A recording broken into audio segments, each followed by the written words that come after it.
The following is a Papi Chulo Radio original program. The views and opinions expressed in the commentaries and/or interviews in the following program are solely those of the individuals and are not views of Papi Chulo Radio, its parent, affiliate, or subsidiary companies.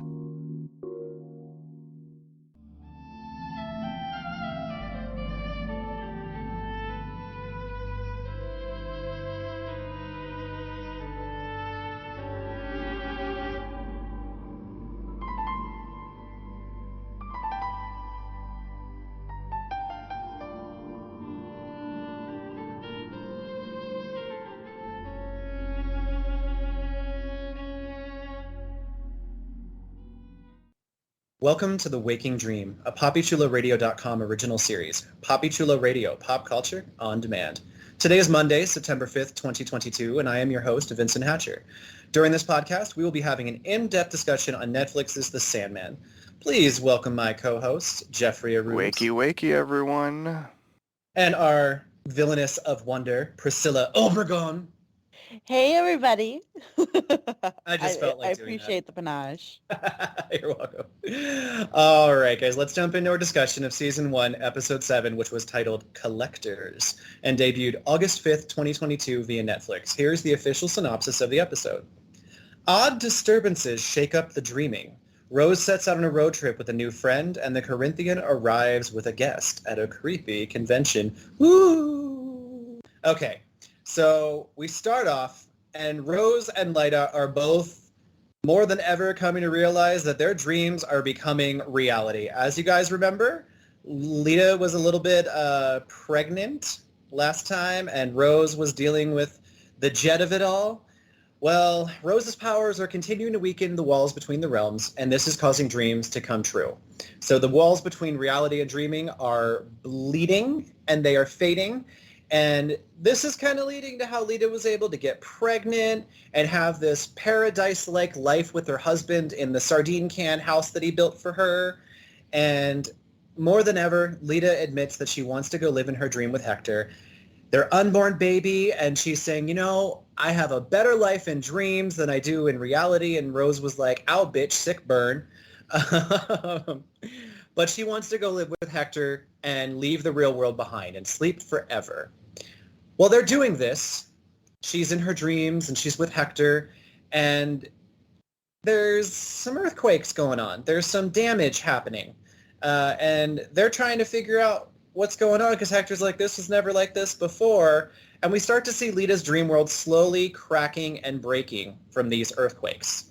Now, obviously, seismic activity in the dreaming, someone's going to be aware of it. And back in the headquarters of dreaming, Dream HQ as we'll call it, there's not a lot of trust in Morpheus, or faith, if you will, because as we know, last two episodes, we kind of dealt with him returning to Doucheland, and he insulted Lucienne, and she went back to being a librarian. And because he was gone for so long, the concern about him being able to save it is maybe not there with everyone. And he's continually perturbed by everyone thinking that Lucienne is the one to go to because he's back. And they're pointing out, well, while you were gone, she was taking care of everything. And he's throwing a little internal tantrum, but he's starting to realize that Lucienne, there might just be more. She's like a transformer. There's more than meets the eye, more than just a librarian. And she might be able to help him with what's going on.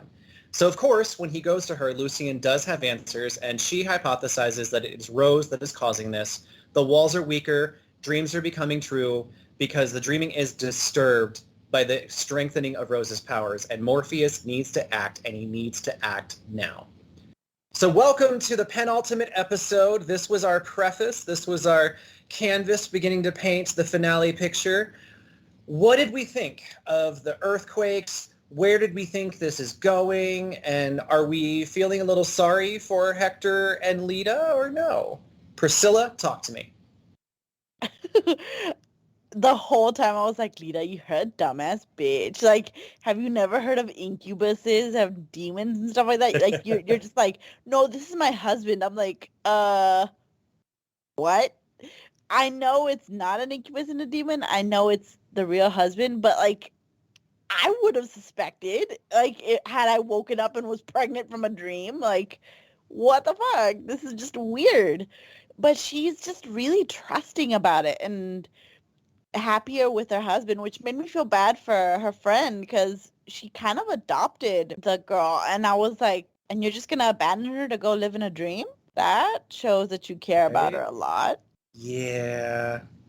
You know, I was actually, when I was watching this, I came up with a little song for Lita and Hector. You guys want to hear it? Yes. I know you. You impregnated me once upon a dream. Mm-mm-mm. Jeff, what did you think of it all? Okay, so I liked that we got confirmation that this was sort of Rose's doing. So I thought that was good because I was a little worried we were going to get like a whole bunch of different machinations because we had learned, or at least we had surmised, that if you get pregnant in a dream, that could lead to another vortex. And so I was worried that there were just going to be vortexes all over the fucking place. So the fact that it was like that the walls between the dreaming and the real world were breaking down, that was interesting information. I also liked that we pretty much understood that, this was not, an incubus type of situation or anything else being manipulated, that this was her actual husband. I thought that was interesting as well because it kind of blurs the lines between, the afterlife and the dreaming, which we have sort of learned a little bit about in previous episodes as well. So all of that was fascinating. I felt bad for Lyda. I feel bad because y'all keep on calling her Lita. But I feel bad. I felt bad for Lyda because, like, I understood where she was coming from because of the portrayal. She's so, like, wrapped up, consumed by grief. She wants to spend a little time with the person that she loves. I completely agree with everything Priscilla just said. I mean, you've pretty much kind of adopted slash you're fostering Rose, sort of. I mean, even though Rose is a grown-ass woman, but you're kind of like her family. I mean, she doesn't really have much family. She's out there looking for her brother. She just recently found out that she has a great-grandmother. So for like a moment there, you were all she had, and now you're abandoning her. And so I didn't like that. I felt like Lyda like needed to snap out of it in a big way because I was worried for her because clearly we're not supposed to be sleeping all day. Like you have to live your life. You can't live your dream. Although we do want everyone out there listening to live your dreams. Whatever you want to do within the world, live it. You just don't actually want to live your dream in your dreams. Like you want to be out there doing stuff. So I was worried for her big time, especially because she's pregnant and she's perfectly fine with it. She's got this dream baby. That's a lot. Poor Lyda. Yeah. Live your dreams, but don't like put yourself into a coma to live your dreams. Yes. So Lyda's happy, and yes, I don't know why I want to say Lita. When I see the name, I want to say Lita, but then I remember how it's pronounced at the show, and I'm like, no, it's the other version. But it looks like it should be Lita. Yes. Right? So she is having her happy, albeit earthquakey time with Hector, and we get a little vignette with Corinthian and Jed, and they're on their little journey, and they get to the Royal Empire Hotel in Georgia for his quote-unquote work gathering. That being the cereal, like Fruit Loops cereal convention. Best cover ever. Not. Like, no one questioned that the names the people were getting were not, like, actual serial character names, but okay. So they arrive at the hotel, the serial killer convention, and he calls Rose and says, hey, we're here in this hotel in Georgia. Rose is like, oh, it's only like a 3-hour drive, so I'll head right there. And Gilbert, her knight in shining armor, if you will, from previous times, decides to accompany her. And she's at first a little hesitant, but he's like, please, no, you'd be doing me a favor. And so they set off and they go on their little road trip.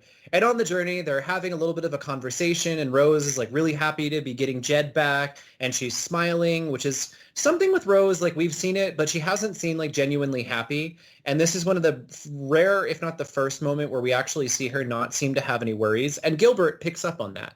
And he's pointing that out, at which point Rose starts to fall asleep. And this is where we find out the reason that Lyta was kind of okay with abandoning the real world and Rose, because Rose can visit her whenever she wants.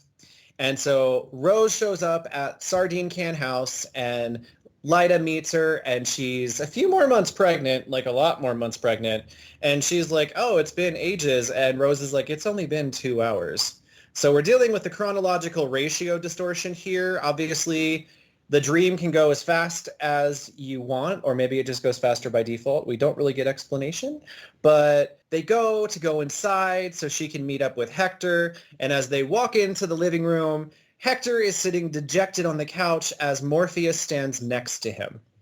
And Morpheus exercises his douche muscle and says, you cannot live in your dreams. This is impossible. This is part of the reason that I told you, Rose, shit was going to go bad.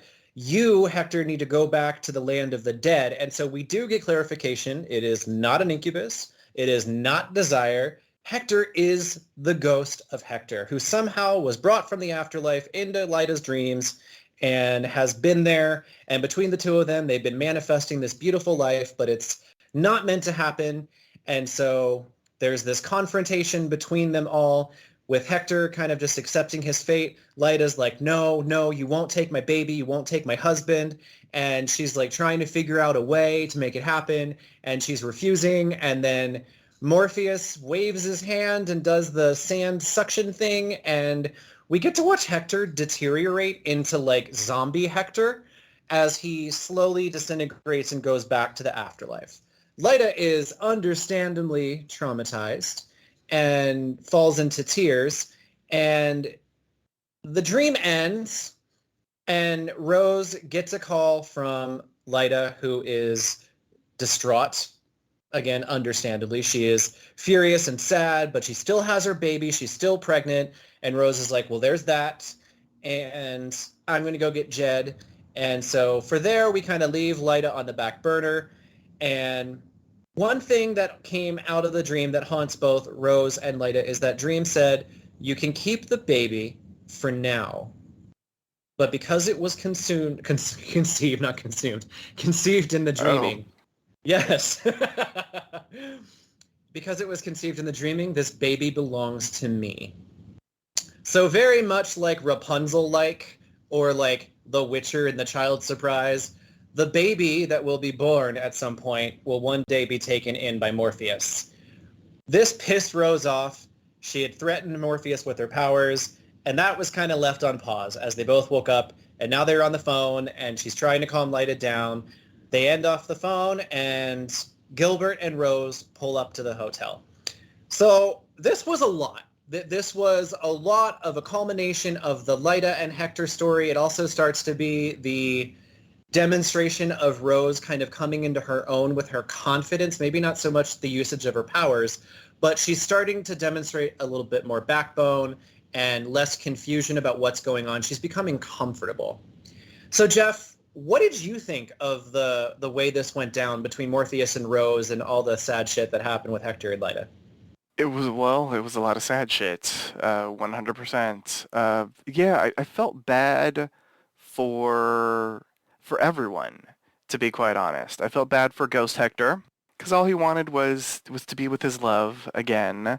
I felt bad for Lyta, because, she had grieved for so much, and then all of a sudden, she has him back, and so the grieving process is stopped, and now she has to grieve again. And even though she did have sort of, in essence, closure, because she got to spend a lot of time with Hector, she really had him just completely snatched away. Like, she didn't get the chance to say goodbye properly.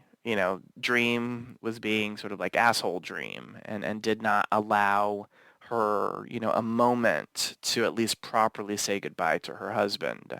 I felt bad. Even though he was an asshole, I felt bad for him, for Dream, just because, he was put in that difficult situation because of what's going on with the vortex. And I felt bad for Rose because clearly she didn't want any of this shit to go down. She doesn't really understand what she's doing and the fact that she's the cause of all of it. So, the poor girl just, well, she's a woman because she's 21. But so this poor young woman, she has all these magical, mystical, marvelous powers that she has no idea how to control. And unfortunately, they're just running wild. I love how you called the home a sardine can. That's funny now that I'm thinking about it. I will still say it's very like Art Nouveau. It's very contemporary, it was fascinating to look at just stylistically because it was certainly a very modern interpretive house. I will say the CGI for that location, like when we panned out and we just saw, it's this beautiful, modern looking home in the middle of like this vast, really gorgeously, lushly green field. That was really nice until we started seeing the cracks and I'm like, oh shit. Yeah, and then they're like, just to rewind a half a second where they're like, oh, well, there must be earthquakes in dream worlds too, right? I'm like, no, it's supposed to be perfect there. So yeah, shit's about to go down, people. But I love that y'all are just blissfully happy, getting it in apparently all the damn time that y'all, yeah, that's not the earthquake y'all are making. That's like an actual earthquake, people. You should be worried. So would you say that Rose is a woman but not yet a vortex? Correct. We will get to that later, but yes, I agree with you. Shout out to Brittany Jean Spears. So Priscilla, rather than, you can comment on obviously what everything that Jeff just did in the moment, but I have a specific question for you. Why do you think, or actually, do you think that Dream could have handled this differently? And why do you think he went the harsher route? And how did that make you feel?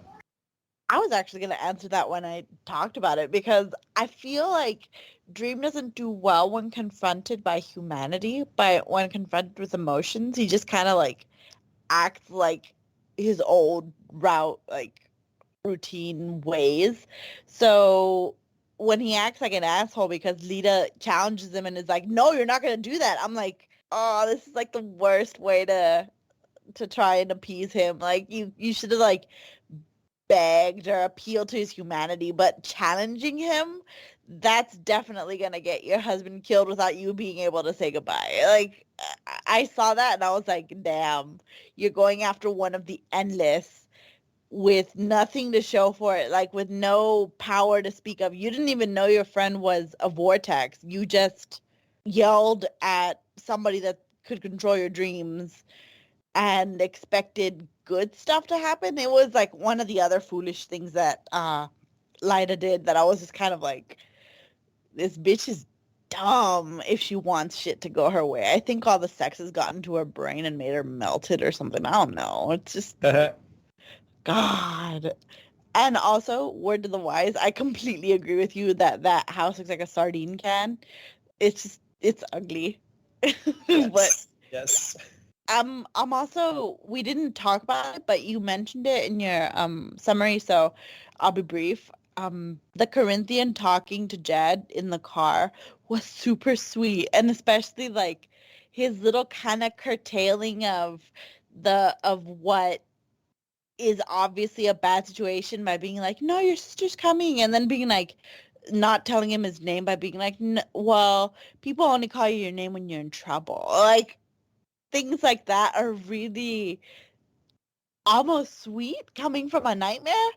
And I loved that relationship, that little bonding moment between both of them. I thought it was really cute.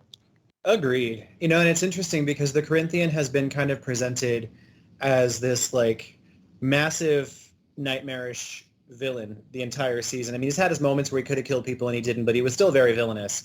But I feel like with Jed, we got to see a side of him that kind of hints at where things end up in the finale, which we'll talk about when we record about that. But I agree. It was nice to see, like, he was very relaxed with Jed. And sure, it could have been his whole, like, facade to lure Jed in, but I choose to believe there was a little bit of genuineness in that, because at the end of the day, the Corinthian just wants to be free to do what he wants.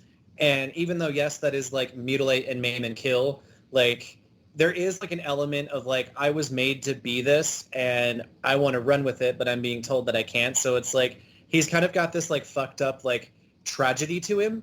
And I really did enjoy the Jed scenes with him because there was this camaraderie and there was this respect between them. He could have killed Jed, or he could have like been right out the gate, like, Rose, come to me or I'm going to kill your brother. But he chose to, you know, just have fun with him. And I thought that was really nice. I think they get a camaraderie from exactly what he mentioned, that they're both running. Either Jed from his foster father, which he was scared of, or him from Morpheus. They're both runners. Yep. So there's a sense of camaraderie between each other. Yes. Speaking of that camaraderie, back at the hotel, we've got Rose and Gilbert arriving, and we get to see the line of nondescript serial killers lining up to get their name tags from Mr. Funland. And it's very much, anyone who's ever been to a convention, it's exactly what you would expect. There's long lines. There's going to be workshops. People are excited. We get snippets of conversation here and there. But Rose and Gilbert arrive, and they're not exactly sure where to go. They try to go inside, but they're not allowed in. And the Corinthian had set up a hotel room for Rose and Jed and himself, but Rose doesn't know this yet. She and Gilbert show up, and she's just kind of like, well, maybe they'll be in there. And we have a nice little, very firm, but yet humorous, with the addition of Gilbert, interaction with Funland, and he is having none of it, and he says, trust me, there are no children in the convention areas. I would know. That gave me, like, gross vibes, but Gilbert and Rose concoct a plan, and by that, Rose has stolen 2 name tags that will allow them entry into the convention. Gilbert becomes the Dutch uncle, and Rose becomes the babysitter. And with their name tags, they decide to search and destroy and start walking around. And we don't so much see Rose's journey, but we do get to see a very slow realization as Gilbert pops his head into 3 or 4 different discussion rooms, and there's talks about feminine suppression in the field, religious incarnations in the field, and as he peeks his head into every room, Gilbert starts to begin to realize that this may not be a General Mills convention. It is more like a General Kills convention. And just as that was good. Thank you. I try. I'm here every Monday.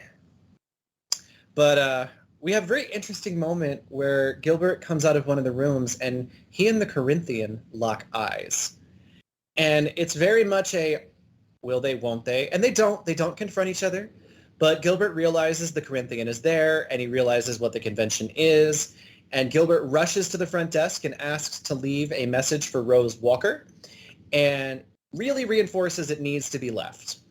And he rushes away from the hotel, and Rose will get his message in a bit. But Rose is walking around, and she's trying to figure out where her brother is. She calls the Corinthian. He doesn't answer because he's busy mingling. And amidst all of this as well, we find out that there is a serial killer that is not a real serial killer. And he's disguising himself as the boogeyman. But Nimrod and the good doctor let the Corinthian know that he's actually a fan in disguise who runs a blog. And this is confirmed because the Corinthian points out, I know the boogeyman's dead. And he doesn't come out and say it, but he really reinforces that, trust me, I would know, indicating that maybe he was the one that killed the boogeyman. And so he and the good doctor and Nimrod decide to share the wealth and take care of the fake boogeyman themselves. And they eventually end up doing so in a Freddy Krueger-like service hallway where it starts out like the boogeyman and Corinthian are going to do the Corinthian like he wants to do. He likes to have some fun. But then the good doctor and Nimrod show up and they all start doing their thing. Now, meanwhile, Jed had been told to stay in the room, but I don't know about you, but when I was that young and I was told to just sit in a hotel room, I wanted to explore.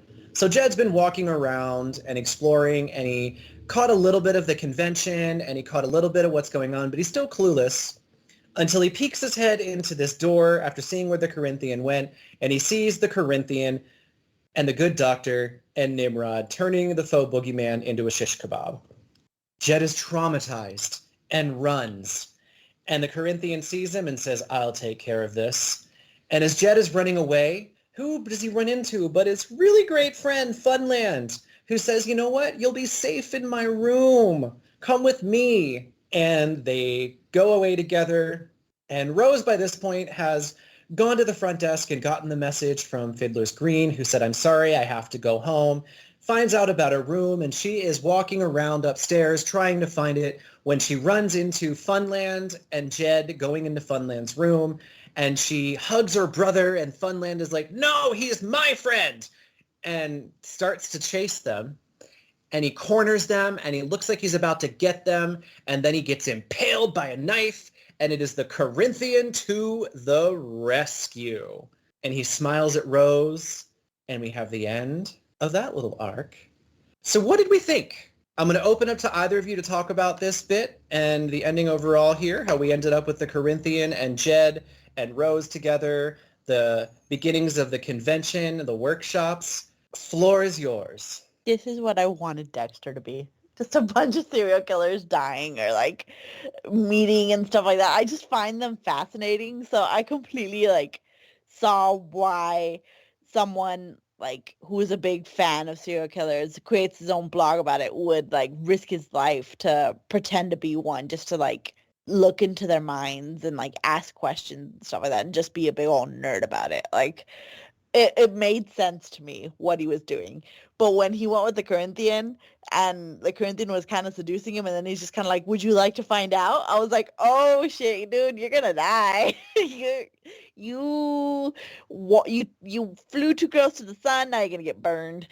And when all three of them like circle him, the actors are so good because they looked like hyenas circling a carcass or something. Like they just looked like otherworldly in the way that they were just like, we're gonna kill you and have fun doing it. Like it was just crazy. So when Jed saw that, I was like, oh Jed, you're not like, I really hope you survive this. And when he ran to Funland and note, I remember the discussion that Funland had with him, and I remember in a previous episode when he was asking a waiter how young he is, and he's like, he looks about 16, he's like too old. And I'm like, oh shit, you flew into the frying pan, into the fire. Like, this is not the safe place to go. But he's a little kid and he's just going to go to wherever he thinks someplace safe. And so if Funland is being a friend to him, he's going to go not knowing that it's dangerous. Word to the wise, all kiddies who who listen to podcasts or people who have kids are stupid. They're gonna do shit like that. So you better warn them that not to go with friends because friends can betray you. And I'm so glad his sister was there. And when they ran, it was almost dreamlike, going down the hallway and running away from an enemy, and the enemy is like slowly catching up to you. Like I loved how that was shot. That was shot like a nightmare. And when the Corinthian comes and saves them by stabbing him in the back, it's almost menacing how you run into one problem, you're going to go into another problem, and you're going to go into an even huger problem with the Corinthian. Like, they're not letting up in how terrible this situation is being. Like, and it's great. It's very much a nightmare, and it's perfect for the Corinthian. Jeff, were you scared? Yes and no, just because, I felt like both Rose and to a certain extent Jed had a little bit of vortex protection. You know what I'm saying? Like, I didn't feel like anything could happen to Rose. And because Jed has been her focal point for the past couple of episodes, I felt like nothing could happen to him. Like, so I wasn't really worried that he was going to get murdered or anything like that. I was worried something was going to happen, but I didn't think it was going to be something bad. And the something that happened was he basically almost got kidnapped and he almost got murdered by Funland. But yeah, I wasn't fully worried. Although it was shot beautifully, as Priscilla said, you know, the way that they were running through the halls, the reunion, Funland screaming, "He's mine," like all of that was interesting and very suspenseful to watch. But at the end of the day, I was like, okay, they're going to be fine. And then they were, because it was the Corinthian. But then I was worried. But because that's how it ends. But to rewind a little bit, all of the serial killers at the serial convention, it was what I had hoped we would get to see. It was fascinating. Everyone being really excited for their craft. All of that was just really interesting to watch. What's his name? Gilbert. Yes. Gilbert's reaction to everything was, let's be real, I think all of our reaction to everything. Because if you don't know what the hell it is, you just show up, you know, you're having a weekend, maybe a staycation in town, but you're not staying at home. You go to the local hotel and there's a convention and you're like, oh, okay, but you know, I'm here for vacation. And then all of a sudden you start hearing like whispers and pieces of conversations, and then you realize what the convention is. And I feel like Gilbert's reaction to that was like, oh shit, this is what the serial is about. That was played brilliantly. So he is a fan of serial killers. He's pretending to be the boogeyman. Poor Mr. Phillip. You were in way over your head. Too much. Too much. You thought you were going to get it in with the Corinthian. You got it in with everybody because they all got their knives in you and finished you off. Yeah, that was like, oh, you were not ready for that life at all. At all, Philip. Right. Mm-mm-mm. Well, you know, he was seeking penetration. He just didn't get the type that he thought he was going to. Right. Well, you got I was multiple gonna- penetrations. I was also going to say, I disagree with you in that the Corinthian probably killed the boogeyman, because otherwise we would have seen like a reference to it, like an article with like somebody who died with their eyes out, like in a lake or a ditch somewhere, the way it was described. I think because they're his followers, because they're serial killers, he has an innate sense of their dreams and where they are, and whether or not they're alive. That is an interesting perspective. I like it. So before we get into MVPs and all this, I actually watched these last 2 episodes 3 times. Oh, wow. And yeah, because I wanted to be really prepared going in. So I actually had an observation I wanted to know if you guys agree with. So Rose is a vortex, right? And we all know that a vortex, like when I think of a vortex, I just think of a whirlpool, right? Spiraling, and it's large at the top, and then it gets narrower and narrower as it goes bottom. And as I rewatched these episodes and I remembered Rose's story, I started to make the observation that not only is Rose a vortex, but the pacing of the story matches a vortex starting out wide with like the beginning of her story and Unity and trying to find Jed, going to Florida, and progressively it's all gotten tighter in pacing and more things are happening closer and closer together. And so as we head into the finale, like this episode especially, we're starting to get to like the center of the vortex. Do you guys feel that? Like, I feel like maybe it was intentional with the story, maybe not, but it was just a cool observation that I had. That is a cool observation, and I like it. Yeah, I kind of agree with that. Like it's a wide arching plot that later like succinct into like a tiny point, the way a vortex would. So that's some pretty good observations there, Vinny. Good Thank job. you. Thank you. My philosophical brain was happy to flex its muscles. Very nice. I will say, if there's anything else that I missed, we can talk about. One thing I did want to point out, I think my favorite line was, "We don't shit where we eat," Well, I mean, that's during important. like the opening speech at the convention. That Yes. joke was crazy. I Mhm. loved that joke just because like it's not funny to anyone except people who are killers. Like, cause it's a fucked up joke. Yeah. Anything else you guys want to talk about? It's funny, Vinny saying that, and he probably laughed really hard. I did. Yes. Well, the only thing, and we will touch on it in the next one, is as it was happening in the episode, I was like, really, dude? You're gonna bail on her? I was like, that's no bueno. No bueno. Right. Yeah, that was without knowing why he was doing that. Like I thought he was running away like a coward, honestly. Um, yeah, it was definitely like you're just going to abandon Rose to the Corinthian and all these serial killers. Wow. All right. It is time for the most valuable player, the MVP. Stave, which character impressed you throughout the episode and why? Once they have been chosen, they cannot be selected again, so choose wisely. Jeffrey, you are up. Oh gosh, exciting. Okay, so interestingly enough, I am going to pick for this episode, I'm going to give it to the Corinthian for giving us some additional shades and layers to the character this episode. You know, we briefly talked about his conversation with Jed, but like everything about their interaction with the ice cream and then at the convention was really nice. And I was completely surprised by that. You know, they've been giving him layers throughout, you know, each almost like subsequent episode since we were introduced to him. Like initially, he just seemed like a bloodthirsty killer. And then, you know, we found out a couple episodes ago that, you know, he has sex.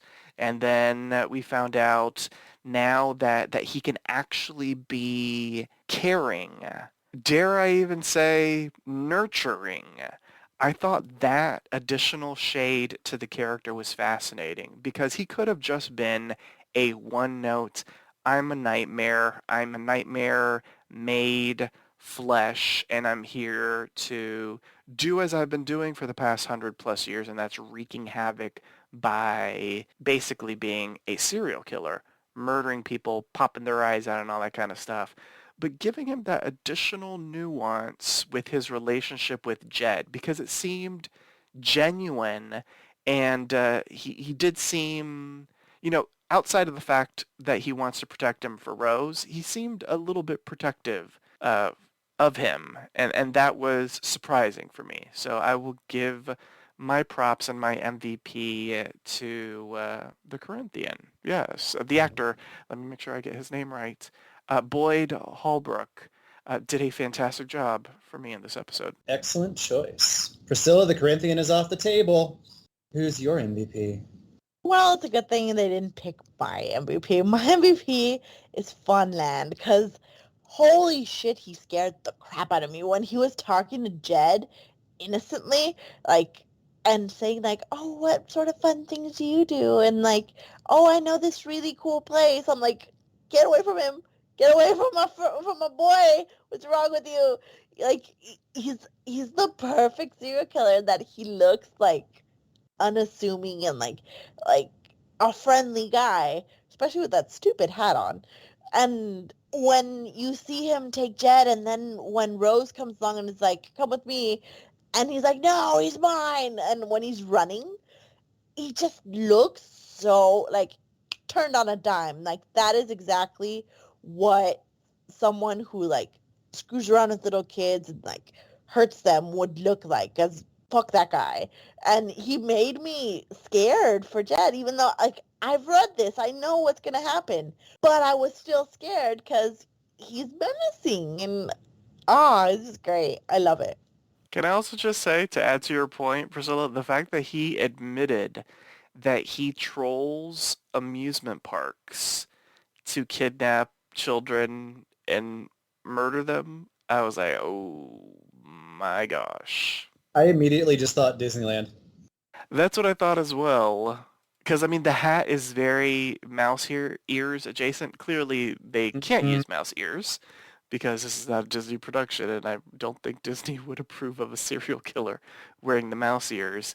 But yeah, I thought of that as well. But I think he was just sort of saying it in general, because if you just thinking about like a serial killer, kidnapping kids from one theme park, I mean, I think you get caught. So I think what he does, not that I'm getting into the mind of this serial killer, I mean, he has to go to various different theme parks and does his thing. Well, it's always fascinating. Like, I watch a lot of true crime, and I watch a lot of either the documentary style, the reenacting, or the interviews and all that. And like, serial killers are just a fascination that a lot of people have because they're such an atrocity. They commit such horrible acts. And it's just so hard to fathom how somebody does these things because they're so elaborate and meticulous. Like this entire episode was like any true crime buff was probably going to be very happy, and also at the same time being like, well, I wonder what they do. And like I know I started like thinking about these various people that we saw, and I'm like, I pictured him like having a big thing of balloons and cotton candy and like walking around an amusement park, and it just gave me chills because I'm like, when I was a kid, I would have been dumb enough to fall for that because I grew up in the 80s and like stranger danger was kind of a thing, but so was like the playing outside and, being on your own and not as much being on leashes to your parents. And like, it's very just scary to think about someone targeting like the personification of innocence like that. And poor Jed was like the exact example when he was like sitting on the table when Corinthian looked over, just joking with Funland. Ugh. I need a Yeah. shower.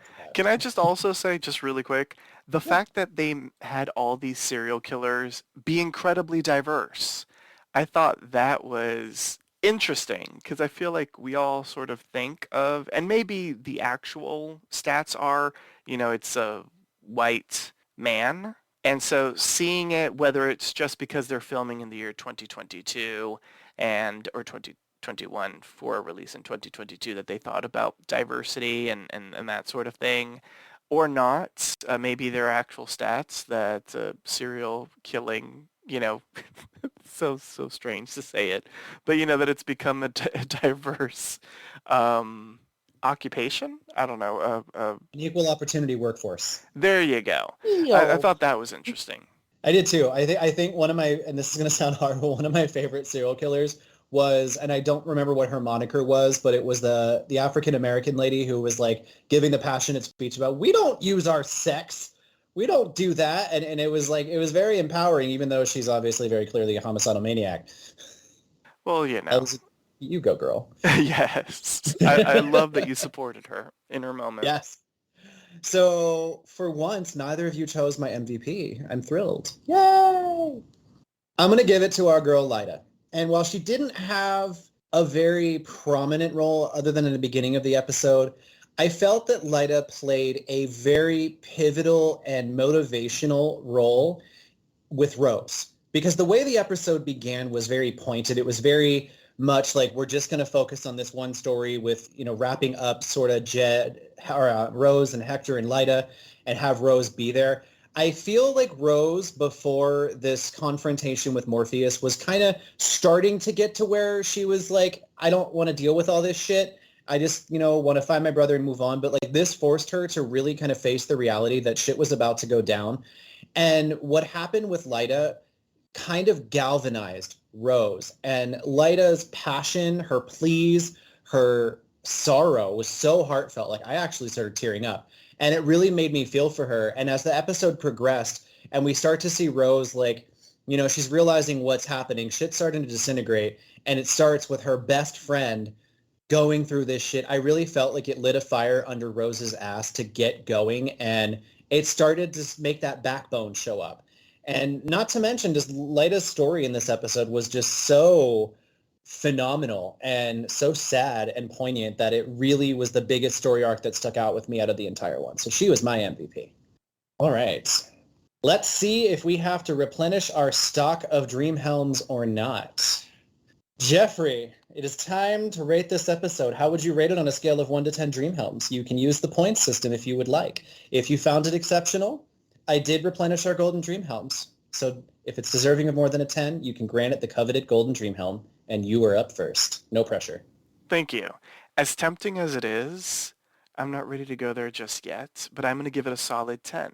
I thought it was another spectacular outing for the Sandman.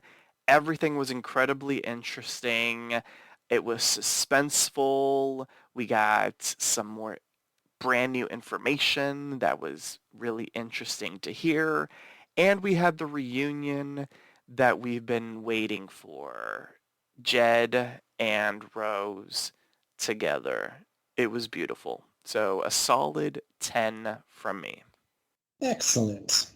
Lady Priscilla? Besides getting the conclusion to the Lyda arc, which I was like, thank God, because I felt bad for the whole dream couple together. Like, because as much as I'm like, bitch, you dumb, I'm like, well, if it were me, I'd probably be that dumb too because I'm desperate because I want to be with my husband who's gone. So besides that, like, and the serial killer arc, which is perfect for somebody who like religiously like listens to serial killer podcasts like Last House on the Left and stuff like that. Like, it's perfect. I loved this episode. I'm gonna give it a golden. It went far beyond my expectations. Excellent. So we have a 10, a golden, and unfortunately, I am going to break my streak of goldens. I'm going to give this episode a 9.5. I was almost at a 10, but I think the reason I don't want to go straight for a 10 is because this episode, it did give us conclusion to Lyda. The serial convention, I did want a little bit more. Like, I wanted a little bit more murder and like time with the serial killers to like get to know some of the people that we saw. That doesn't detract from my points, but I did kind of feel like there was a lot going on in the episode. It was a little bit rushed at points, jumping between the various characters. It wasn't bad, but when I was done with it, and I've watched it 3 times now, like I stayed at like between 9 and 10 and I couldn't decide. And I think a lot of it is because it is setting up a lot for the finale. It didn't feel like a golden, and it was close to a 10. I gave it a 9.5. And if you ask me to justify it any further, I'll just continue talking in circles, so I'm going to leave it with that. And on that note, if you're curious if I will resume my Dream Helm gold giving, you'll have to join us next time for a brand new installment of The Waking Dream. Here is our announcer to remind you on how you can interact with us. Follow Poppy Chulo Radio on social media. We are on Facebook, Instagram, Twitter, at Poppy Chulo Radio. Do you have any questions, suggestions, comments, or concerns? Email us via contact@poppychuloradio.com. Are you interested in joining the Poppy Chulo Radio team as an on-air personality? Email talent@poppychuloradio.com. Binge listen to your favorite Poppy Chulo Radio programs by visiting poppychuloradio.com/archives. You can also download tonight's broadcast and the rest of the series through Apple Podcasts and Google Play. Just search for The Waking Dream and subscribe. Thanks, announcer. My co-hosts, please bid our listeners a good night, starting off with the illustrious Lord of Casting, Jeff. Good night, listeners. Sweet dreams or sweet nightmares. And the always wonderful Lady Priscilla. Should check how that's spelled. Is it cereal or cereal convention? Good night, everybody. I love it. I love it. Thanks for tuning in, everyone. Subscribe to The Waking Dream via Apple Podcasts, Google Podcasts, Spotify, and iHeartRadio. You can also download the entire series by visiting poppychuloradio.com/archives. Good night.